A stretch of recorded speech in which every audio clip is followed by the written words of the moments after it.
오늘은 1년에 2번 연중개표에 헌금 설교가 들어있습니다. 전반기와 후반기로 나누어서 하나님 앞에 헌금은 이런 의미로 드리는 것입니다. 또 헌금은 이렇게 드려야 됩니다. 그래야 하나님 앞에 인정받고 상받을 사람이 됩니다. 목사는 이런 것을 성도들에게 바르게 교육을 시켜야 합니다. 그래서 1년에 2번 1월달과 7월달 두째 주일에 연중 행사로 잡혀 있어요. 그래서 처음 오늘 가정교회에서 헌금 설교를 듣는 분들은 또 돈 얘기해 이렇게 시험 들지 마시고, 여러분이 교회 나오시면 왜 헌금을 하는지, 또 헌금은 어떻게 드려야 되는지, 어떻게 드려야 하나님 인정하시는지, 헌금을 안 하면 어떻게 되는지 누군가 가르쳐주는 사람이 있어야 될 거 아닙니까? 그걸 가르치는 사람을 하나님은 세우신 게 목사입니다. 그래서 성경을 찾아서 잘 가르쳐 드리고 안내를 드리오니 여러분이 들으시고 여러분 믿음대로 하시면 됩니다. 오늘은 제물로 공경하라 하는 이런 제목으로 함께 은혜를 받고자 합니다. 우리가 헌금에 대하여 성경적인 것을 정확하게 배우고 드려야 합니다. 그래야 하나님 앞에 인정받고 상받는 사람이 됩니다. 그리고 금년이 이제 시작되었으니까 2021년도는 어떻게 내가 하나님 앞에 헌금 생활을 해야 할까 하고 자기 나름대로 기도도 해보고 마음의 결정도 해보고 그렇게 해야 되는 것입니다. 그렇게 하나님 앞에 여러분이 마음의 어떤 결정을 딱 하고 드려야 하나님이 그 마음을 받으시는 거죠. 받으시고 상도 주시는 것입니다. 저는 지난해 제 간증입니다. 금년에는 매월 11조를 300만 원씩 한번 해보자. 기도하는데 그 마음이 딱 생겼어요. 300만 원, 3천만 원씩 들어오는 엄청난 거죠. 안 들어와요. 그렇게 안 줘요. 누가 나한테 그렇게 주겠어요. 그의 몇 분의 1이나 받을지.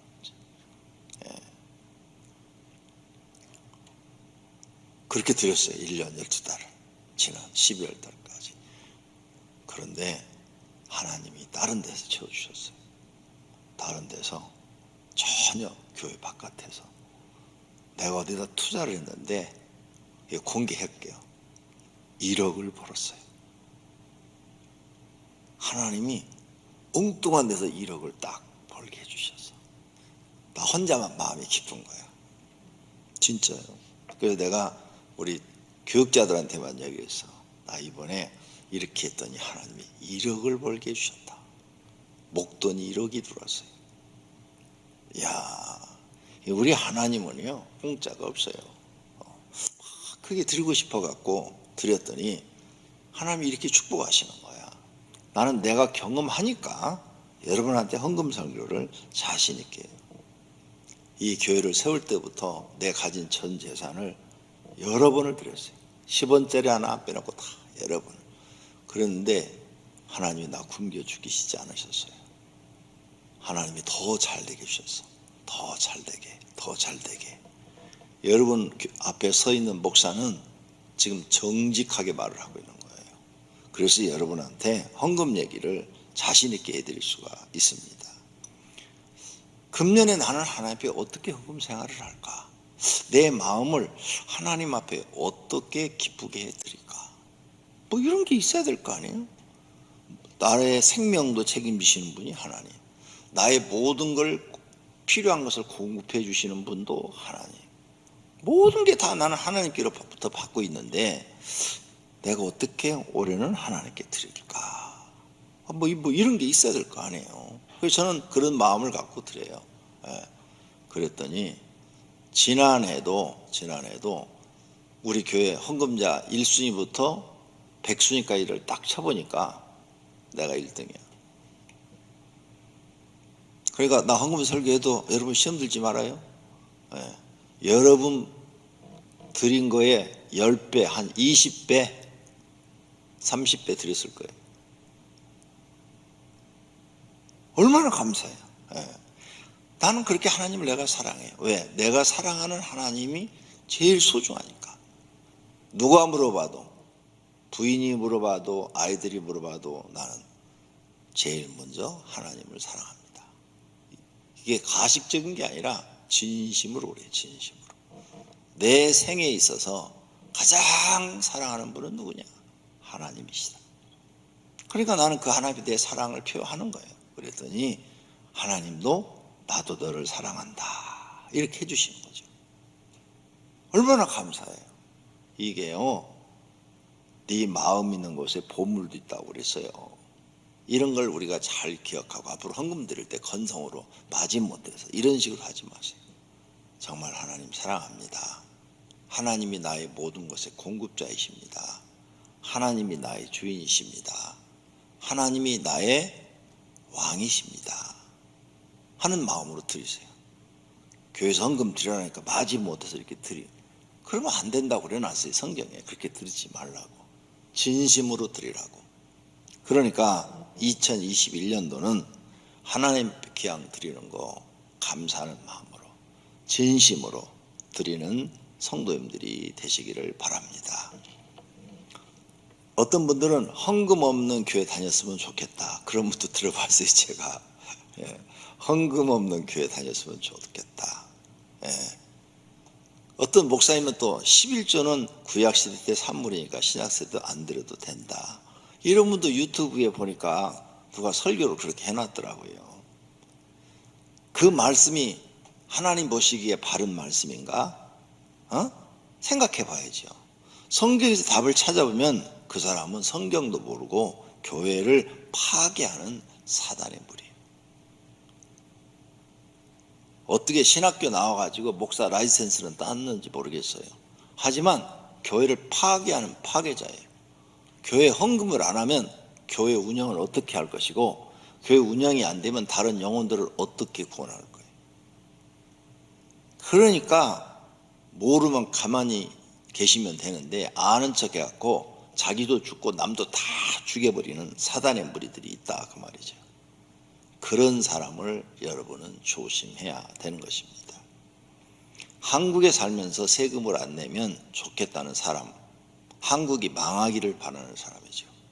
우리가 세금을 내도 나라는 맨날 빚 얻어가지고 지금 뭐 복지 정책을 핀다고 막 하는데 그래서 빚이 계속 늘어나고 있는데 세금 안 내면 1년 만에 우리나라 다 망해버리죠. 그래갖고 거지 돼가지고 나라가 없어져 버릴지도 몰라요. 세금 내야 되는 거죠. 낼 것은 내야 돼요. 세금도. 하나님 나라 백성은 하나님께 헌금을 드려야 하나님 백성이 되는 것입니다. 그렇다면 오늘 헌금 주간이니까 첫 번째로 생각해 볼 것은 구약의 헌금에 관한 말씀들입니다. 많지만 그 중에 몇 가지만 뽑아서 보겠습니다. 모세가 헌금에 대해서 말을 했어요. 광야에 가서 성막을 건축할 때 성도들한테 자, 하나님께서 여기다가 성막을 건축하라고 그런다. 그러니까 헌금을 드려라 그랬어요. 그때 그 성도들이 가지고 있는 돈이 없어요. 왜? 수입이 없잖아요. 수입이 광야 생활하니까. 광야 생활에서는 애굽에서 종살이하다 나와가지고 그 자기들 쓰던 물건 가지고 나오고 거기서 어떻게 조금 가지고 있는 거 그거 가지고 나왔는데 성막을 짓는다니 그걸 다 내놔야 되는 거죠. 그런데 출애굽기 35장 5절에 가면 자기들이 있는 거 그 없는 그 가난한 천막 생활하면서 다 하나님 앞에 갖다 다 바치는 거예요. 여호와께 드릴지니 곧 금과 은과 록과 이런 거 다 드려라. 그래서 그걸 녹여가지고 성전에 쓰는 기물을 만들어서 하나님 앞에 예배를 드리는 거죠. 이렇게 헌금은 구약시대 때도 있었어요. 그 이전에도 있었어요. 아브라함도 11조를 멜기세덱에게 바쳤다고 창세기에 나와 있습니다. 하나님은 모세에게 하나님의 집에 11조를 드리라고 말씀하십니다. 신명기 12장 11절 너희는 너희의 하나님 여호와께서 자기 이름을 두시려고 택하실 그 곳으로 내가 명령하는 모든 것을 가지고 갈지니 곧 너희의 번제와 너희의 희생과 너희의 11조와 이런 것을 다 갖다 드리리. 신명기 14장 22절에서도 너희는 마땅히 매년 토지 소산의 11조를 드릴 것이며, 지금 이 사람들은요 광야 생활이라 토지가 없어요. 농사 못 지어요. 근데 가나안 땅에 들어가면 꼭 이렇게 하라는 거예요. 가나안 땅에 들어가면 토지 소산의 11조를 꼭 드려라. 곡식을 심든 포도나무를 심든 거기에 열매 11조는 반드시 하나님 앞에 드려라. 이렇게 말씀하고 계시는 거예요. 그리고 이 11조는 누가 만든 게 아니라 하나님이 드리라는 거예요. 그럼 우리는 하나님의 명령대로 살아야 하나님 앞에 인정받고 하나님 앞에 상 받는 거죠. 하나님 말씀을 거역하면 불신앙이 되어버리는 겁니다. 뿐만 아니라 하나님은 번제와 소제와 화목제와 속죄제와 속건제를 드릴 때 반드시 제물을 드리라고 규정하고 있다 그 말입니다. 그래서 출애굽기 29장 42절에 이는 너희가 대대로 여호와 회막문에서 늘 드릴 번제라 해가지고 상번제 아침 저녁으로 드리고, 또 너희가 필요해서 여러 가지 뭐 소원 번제를 드리든 감사 번제를 드리든 여러 가지 너희의 목적대로 번제를 드려라. 드릴 때는 번제는 반드시 짐승해야 된다. 그래서 잘 사는 사람은 송아지다, 중산층은 양이나 염소다, 서민은 비둘기다, 이렇게 다 정해져 있어요. 그 다 예물이 헌금이 헌금. 빈손으로는 안 된다. 딱 정했어요. 빈손으로는 안 된다. 정 너희가 가난해가지고 정말로 가난해서 하나님께 드릴 게 없다면 소제를 드려라. 소제는 뭐냐? 곡식으로 드리는 거다. 너희가 먹는 곡식을 갖다가 불에다 확 세워서 하나님 나는 가난해서 이거밖에 드릴 게 없어요 하고 이걸 드려라. 소제를 드려라. 그러면 하나님이 너는 나를 경외하는구나, 내 말대로 행하는구나 하고 인정하고 받으시겠다는 거예요. 빈손은 안 된다 이렇게 말씀하셔요. 인정하지 않겠다 이런 말씀을 하셔요. 그래서 하나님 앞에 이런 제사를 드리는 거예요. 드릴 때는 여호와 앞에 기쁘게 받으시도록 드릴지니라. 하나님이 기쁘게 받으시도록 드리래요. 그러니까 하나님을 기쁘게 받으시게 드리려면 어떻게 해야 돼요? 감사하는 마음으로, 사랑하는 마음으로 드려야 돼요. 우리가 부부간에도 서로 사랑하면, 부부간에 사랑하면 생일 때나 결혼 기념일 때 뭐 사주는 거 안 아깝잖아요. 내가 사랑하니까 뭘 사줘도 안 아까워요. 돈이 없어서 못 사주지. 돈이 많으면 비싼 거 사주고 싶지. 돈이 적으면 거기에 맞게 적당한 걸 사주잖아요. 안 아깝잖아. 사랑하는 사람한테. 미운 사람한테 사줄 때는 사줄 마음도 없죠. 마음도. 하나님을 내가 정말 사랑한다면 헌금을 드리는데 아까운 마음이 없어요. 사랑하니까. 내가 사랑의 표현을 하는 거니까. 하나님이 죽은 자의 하나님이 아니라 산 자의 하나님이시다. 이 사실을 100% 믿는다면 하나님 앞에 헌금을 드리게 될 줄로 믿습니다. 구약 성경에 다윗을 보십시다. 다윗의 말씀. 다윗은 자기가 목동이었는데 하나님의 은혜로 왕이 됐어요. 왕이 돼서 왕궁에 살다 보니까 나는 이렇게 하나님의 축복으로 왕궁에 사는데 하나님의 집은 아직도 천막 가운데 있네. 모세가 지은 그 천막 가운데 있는 거예요. 아, 저 하나님의 집이 아직도 저렇게 천막 속에서 예배를 드리다니. 하나님, 안 되겠습니다. 하나님의 집을 더 멋있게 지어야 되겠습니다. 내가 살고 있는 집보다 더 멋있는 집을 지어야 되겠습니다. 그리고 장소를 알아봤어요. 그랬더니 산으로 되어 있기 때문에 산 꼭대기에서부터 이렇게 언덕이 져 있잖아요. 이렇게 언덕이 되어 있는데 다윗이 여기서 지금 살고 있어. 다윗이 장소를 이제 알아보니까 그 다윗이 살고 있는 더 높은 이곳에, 더 높은 곳에 옛날에 아브라함이 하나님 앞에 제사를 드렸던 모리아산, 그 자리가 발견된 거야. 여기다가 하나님의 성전을 지어야 되겠다. 그래가지고 자기가 왕이 사는 곳보다도 더 높은 곳에다가 바로 우회 동네에다가 거기다가 넓게 성전터를 닦으면서 하나님 짓고 싶습니다 그랬더니 응답이 떨어져서 너는 안 된다. 너는 전쟁을 너무 많이 해서 성전 못 지어. 그러니까 네 아들들 때 짓도록 하고 너는 그냥 가만히 있어라. 그럼 하나님, 저는 하나님 말씀대로 순종하는데 제가 못 지으면 준비는 좀 하겠습니다. 그래가지고 역대상 28장 2절서 8절 사이에 보면 성전을 준비해. 다윗이 내가 이미 내 하나님의 성전을 위하여 힘을 다하여 준비하였나니 곧 기구를 만들 금과 은과 녹과 철과 나무와 또 만화와 가공할 검은 보석과 채석과 다른 보석과 옥돌이 매우 많으며. 그렇죠. 힘을 다해서 준비했대. 다해서 하나님 앞에 힘을 다해서 헌금을 드렸다는 거예요. 사랑하니까. 다윗이 하나님을 사랑하니까 이 드리는 게 아까운지가 않은 거죠.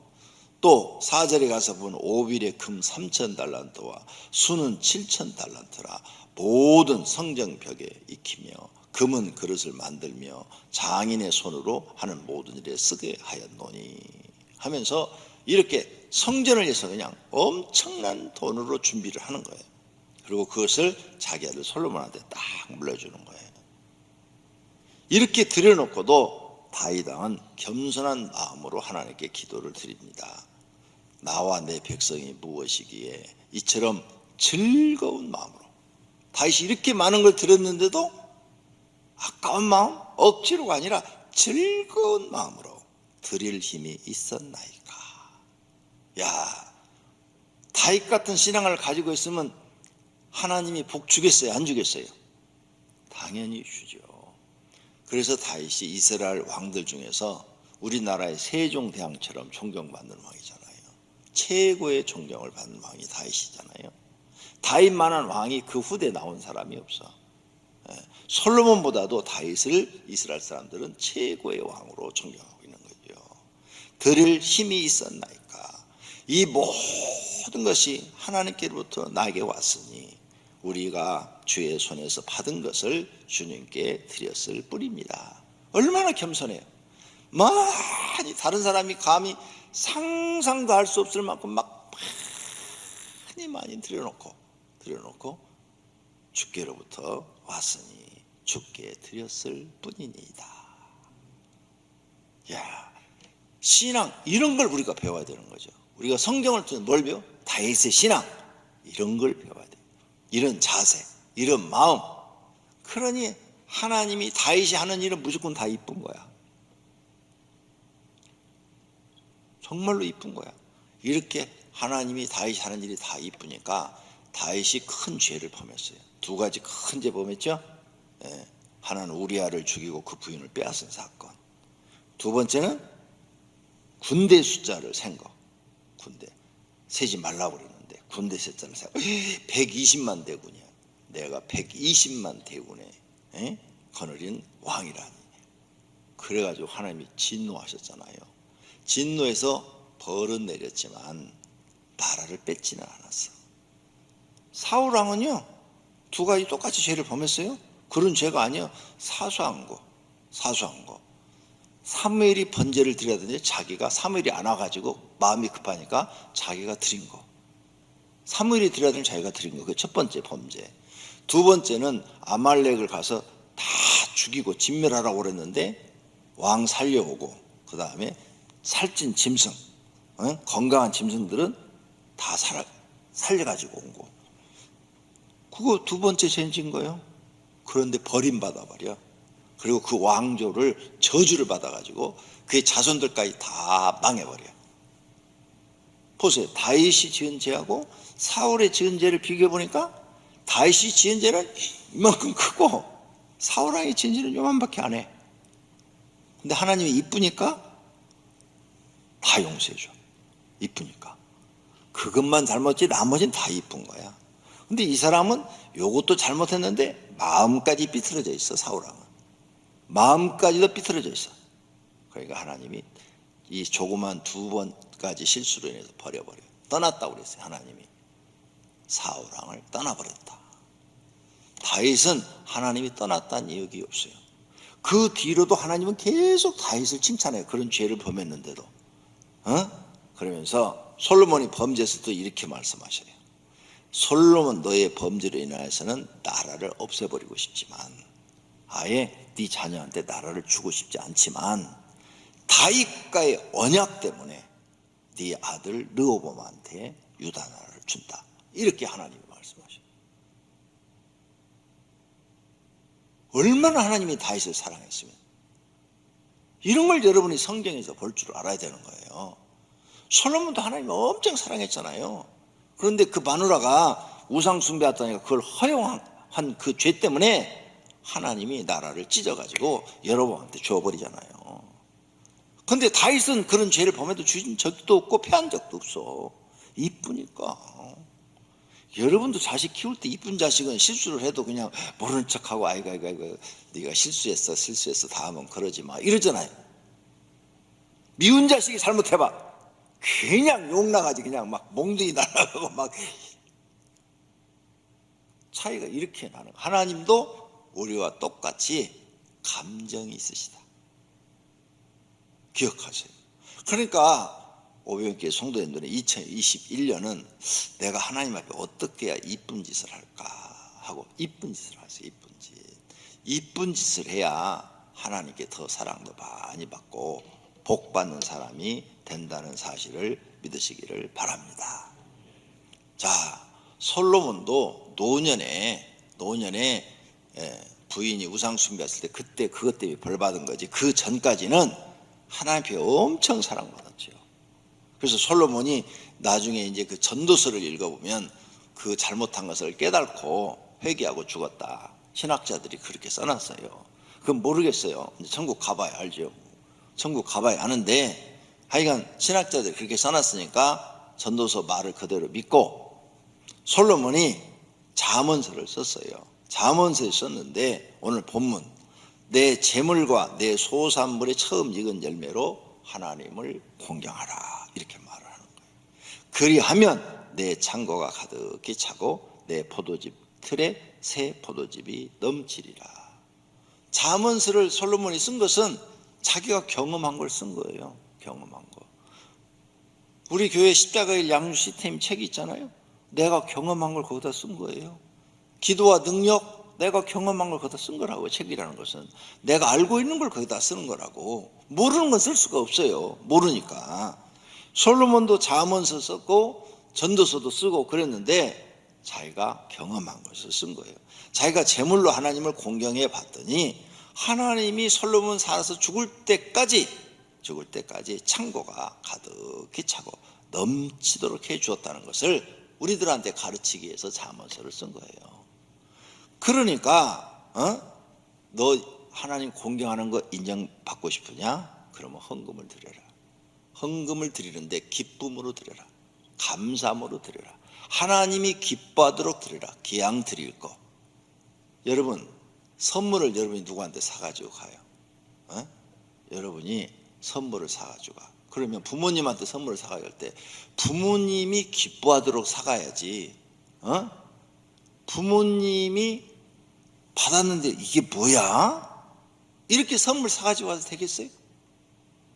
선물 사시는 분들은 항상 받는 사람 입장에 생각해야 돼요. 그런데 받는 사람 입장에 생각지 않고 부모님이 겨울에 내복 안 입어. 그러면 내복을 사다 드리는 게 아니라 두꺼운 패딩 바지를 사다 줘야 돼요. 내복을 답답해서 안 입는 분들이 있어요. 그런데 내복을 선물을 사다 줬어. 그럼 부모님이 나 내복 안 입는다? 던져버려. 아무 소용없는 거야. 부모님이 기뻐하는 걸 사다 줘야 돼. 기뻐하는 거. 하나님이 기뻐하도록 헌금을 드리는 거. 무엇인가 생각해보고 여러분이 결정을 하세요. 성경을 읽어보면 답이 다 나와 있어요. 그래서 솔로몬은 1000번제를 드렸더니 하나님이 복을 주지요. 역대하 1장 12절 그러므로 내가 내게 지혜와 지식을 주고 부와 재물과 영광도 주리니 내 전에 왕들도 이런 일이 없었거니와 내 후에도 이런 일이 없으리라 하시니라. 아멘. 내가 성경 읽으면 아멘 해요. 여기 찬양단들. 지혜도 주고 부와 재물과 영광도 주었는데 얼마나 많이 주었는지 내가 볼 때는 지구상에 최고 많이 받은 것 같아요. 정부인과 옛날에는 결혼을 여러 번 했어요. 그러니까 정부인이 몇 명인지 몰라. 결혼식을 정식으로 한 사람들은 다 정부인이야. 결혼식을 안 하고 옛날에 데려온 사람들은 다 첩이야. 합해서 1,000명이었대. 자, 부인이 하나 생기면 집 하나 지어줘야 되고 거기다가 종들도 다 붙여줘야 돼. 그러죠? 그러면 왕후니까, 왕의 부인이니까 한 10명은 최소한 될 거 아니야. 집 하나 지어주고, 그리고 거기 한 달 생활비 다 대줘야 되고, 용돈도 다 줘야 되고. 그러면 한 사람당 한 달에 적게 잡아가지고 채 하루 잡아서 1,000만 원 갖고 그 운영비 다 안 나갈 텐데, 뭐 안 될 텐데, 한 2천만 원? 2천만 원. 10명이면 2억, 100명이면 20억, 1,000명이면 한 달에 200억씩 주셔야 돼. 맞죠? 그럼 솔로몬이 얼마나 잘 산 거야, 옛날에. 상상도 할 수 없을 만큼 돈을 막 써댄 거죠. 왜? 그만큼 부유했다 그 말이죠. 그래서 이런 걸 써놓은 거예요. 하나님께서 부와 재물과 영광도 주리니 내 전의 왕들도 이런 일이 없었거니와 내 후에 이런 일도 없으리라 하시니라. 아멘. 말라기 선지자가 우리에게 또 헌금에 대한 말씀을 합니다. 말라기 선지자는 헌금을 드리지 않는 것은 하나님의 것을 도적질하는 것이라고 말씀합니다.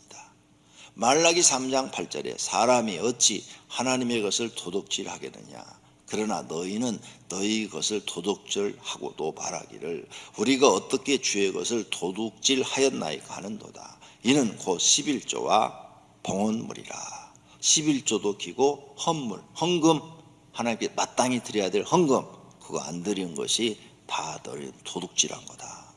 3장 10절에 만군의 여호와가 이르노라. 너희 집에 온전한 11조를 창고에 들여 나의 집에 양식이 있게 하고 그것으로 나를 시험하여 내가 하늘문을 열고 너희에게 복을 쌓을 것이 없도록 붓지 아니하나 보라. 안 해본 사람은 이걸 몰라요. 나는 해봤어.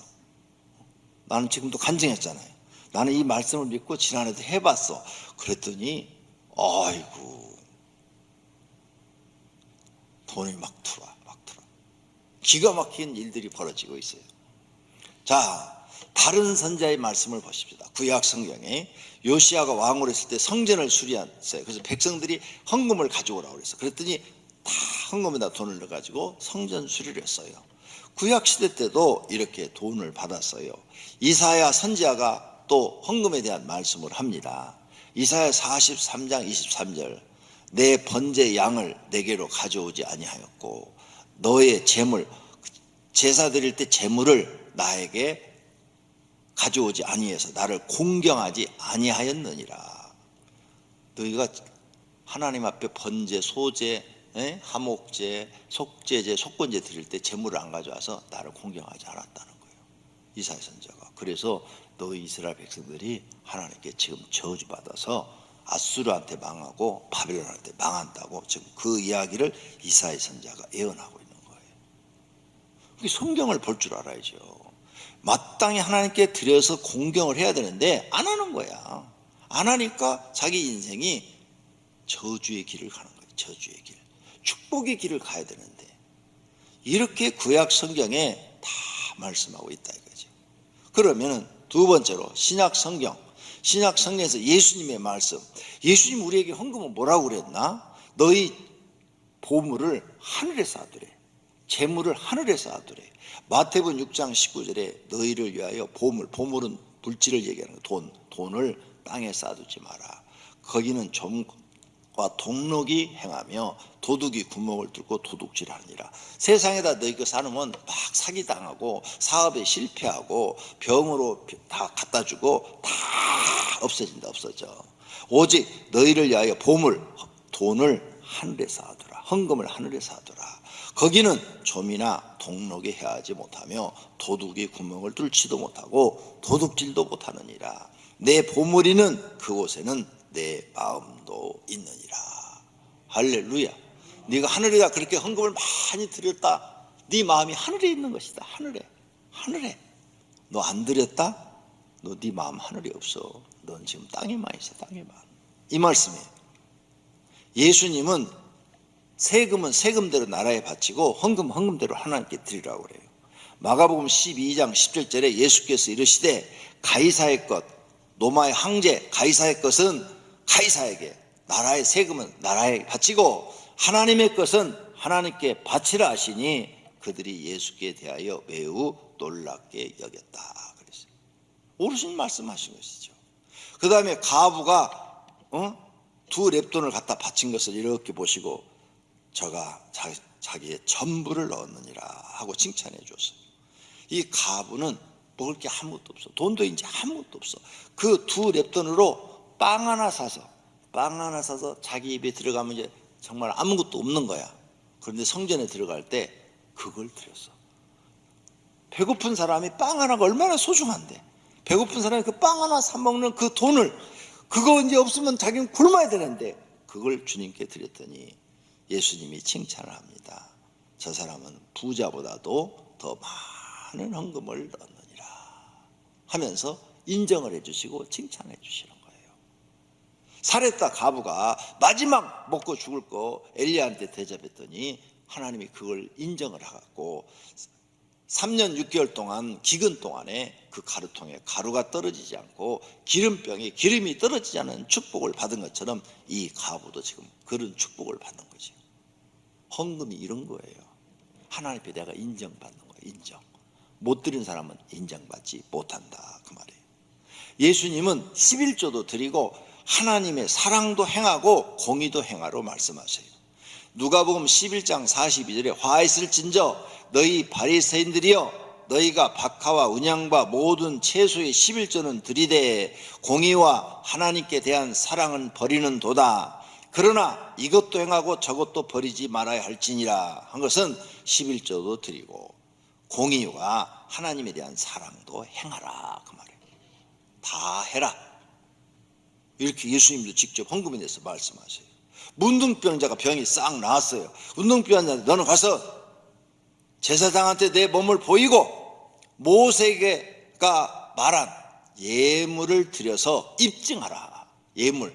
모세, 우리가 지금 모세오경 배우고 있죠. 새벽에 거기에 보면은 이런 사람들이 정결 예식을 해야 돼. 정결 예식을 할 때는 반드시 번제를 드려야 되고 또 한목제를 드려야 되고 속죄제도 드려야 되고 그리고 제물을 드려야 돼. 제물을 드리고 그 제물을 드리는데 뭐가 들어요? 돈이 들어가. 제물을 드려야 되니까 그것을 한 다음에 드린 다음에 집으로 돌아가라. 예수님이 지금 그렇게 가르치고 있는 것입니다. 신약 성경의 사도 바울 아주 유명하죠. 사도 바울이 이렇게 말합니다. 마게도냐 사람들은 기쁘게 헌금하였다고.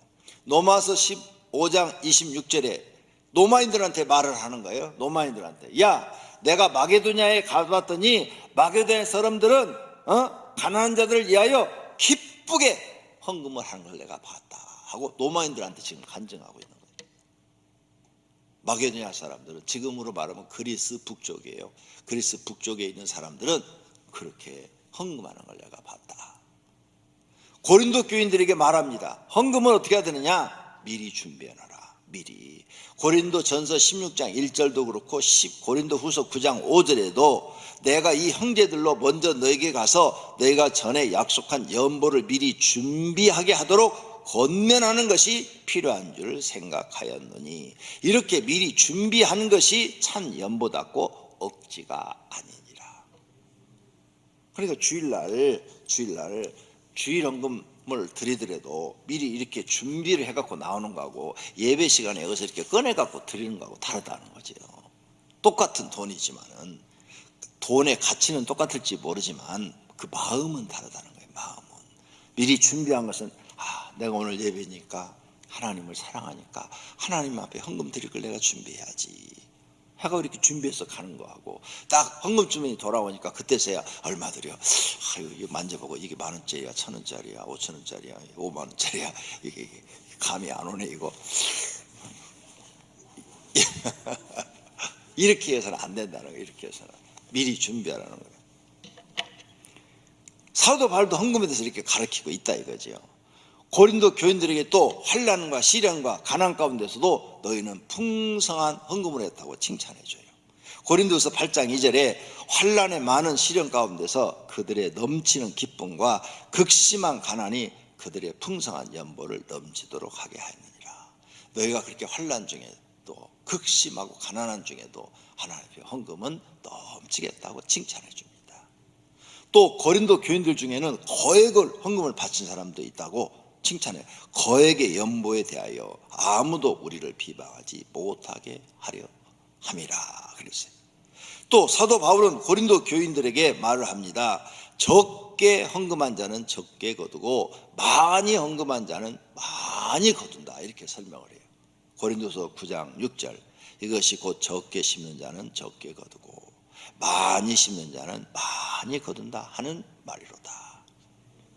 이거 고린도 교인들한테 가르치는 거예요. 근데 고린도 교인들이 헌금을 잘해요. 지금 보니까 가난한 중에도 막 하고 큰 돈도 들인 사람들이 있고 막 이래.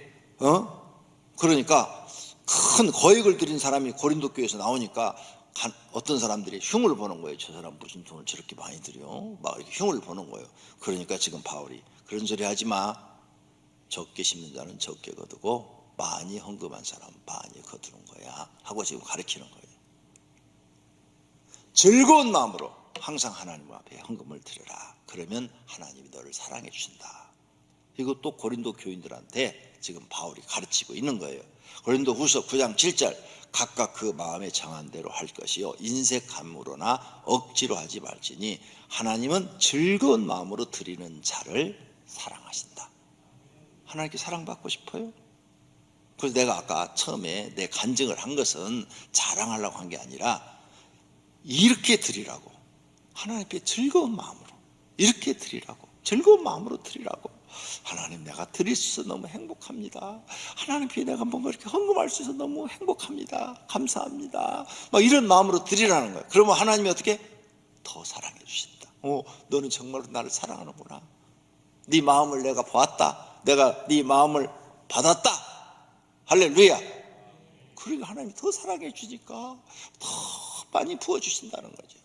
이걸 바울이 지금 고린도 교인들한테 가르치고 있는 줄로 믿습니다. 또한 후한 헌금을 드린 고린도 교인들을 칭찬하면서 너희는 하나님께 영광을 돌리는 사람들이다 라고 칭찬해 주는 거죠. 이렇게 헌금에는 여러 가지 우리가 배울 게 많아요. 사도 바울은 이 외에도 헌금에 관한 많은 말씀을 하셨습니다. 그러므로 성도는 헌금을 하나님께 드려서 공경해야 믿음을 인정받는 것도 배우시기를 바랍니다. 결론으로 하나님께 헌금을 드리지 않는 사람은 믿음을 인정받지 못합니다. 이런 사람은 생사복이 하나님께 온다는 것을 믿지 않는 것입니다. 하나님께 헌금을 정성스럽게 드리는 사람은 하나님이 창조하시고 우주의 관리자이시고 하나님에게 필요한 것을 공급하시는 하나님으로 믿기 때문에 드리는 것입니다. 모든 사람에게 돈은 소중한 것입니다. 소중한 것을 내가 사용하지 않고 하나님께 믿음으로 드림으로 자신은 돈보다 하나님을 사랑한다는 것을 행함으로 보이는 것입니다. 내 형제들아, 만일 사람이 믿음이 있노라 하고 행함이 없으면 무슨 유익이 있으리요? 그 믿음이 능히 자기를 구원하겠느냐? 행함이 없는 믿음은 너 구원 못 받아, 이 말이에요. 이와 같이 행함이 없는 믿음은 그 자체가 죽은 것이라. 어떤 사람은 말하기를 너는 믿음이 있고 나는 행함이 있으니 행함이 없는 너의 믿음을 내게 보이라. 나는 행함으로 내 믿음을 너에게 보이리라 하리라. 헌금을 드리는 것은 내 믿음을 행함으로 하나님께 보이는 거예요. 하나님, 제가 이렇게 하나님을 사랑합니다. 진짜예요? 내가 진짜를 가르쳐 드리는 거예요. 구약의 대표자격인 모세가 하나님께 제사를 드리면서 반드시 제물을 드려야 한다는 것을 가르쳤습니다. 그리고 소득의 11조를 드리고 절기 때마다 번제물을 드려야 한다고 가르쳤습니다. 신약에서는 예수님이 헌금하는 것을 가르쳤고 가이사의 것은 가이사에게, 하나님의 것은 하나님께 드리라고 하셨습니다. 그러므로 성도님은 하나님께 헌금을 드리는 믿음 있는 사람이 되시기를 축원합니다.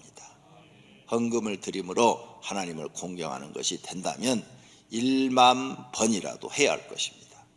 하나님께서 드리라고 말씀한 헌금을 드려 하나님을 공경하시기를 예수님의 이름으로 축원합니다. 두 눈을 감으십시오. 그리고 하나님 앞에 2021년도에 이제는 얼마를 드리든 간에 하나님을 사랑하는 마음으로, 그리고 하나님을 공경하는 마음으로, 그리고 감사하는 마음으로 드리겠습니다. 결심의 기도 하시기를 바랍니다. 기도하십시다. 하나님 아버지, 오늘 헌금에 대해서 가르쳤습니다. 이 헌금에 대한 교육이 성도들이 앞으로 하나님 앞에 헌금을 드릴 때마다 하나님 앞에 인정받고 상받고 복받는 사람들이 되게 하옵소서. 하나님은 놀라우신 분이십니다. 살아계신 분이십니다. 전능하신 분이십니다. 하나님은 우리의 생각을 뛰어넘는 위대하신 분이십니다. 너희 헌금 드릴 때 억지로 하지 마라.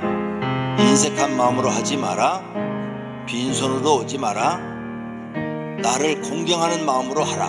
이렇게 우리에게 가르치고 계십니다. 하나님을 사랑하고 하나님을 공경하고 하나님을 경외하고 하나님 은혜에 감사한 마음으로 매주 헌금을 드리게 하옵소서. 예수님의 이름으로 기도드립니다.